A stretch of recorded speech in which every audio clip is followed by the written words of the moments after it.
Hello भाई, नमस्ते, प्रणाम। धर्मेंद्र दीवाना एंटरटेनमेंट का स्वागत है। भोजपुरी का सबसे पहले खबर पाने के लिए धर्मेंद्र दीवाना एंटरटेनमेंट को सब्सक्राइब और शेयर करें। देखिए, पावर स्टार पवन सिंह को हम डबल खबर देने जा रहे हैं। ठीक है, आप लोग वीडियो में बने रहिएगा, चैनल को सब्सक्राइब करके रखिए।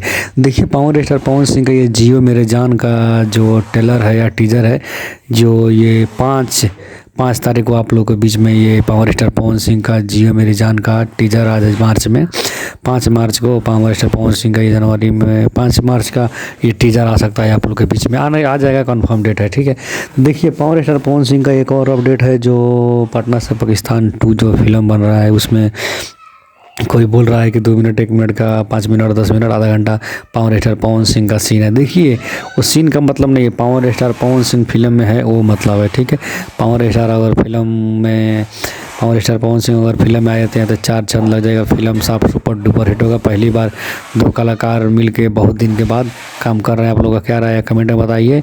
जय हो पावर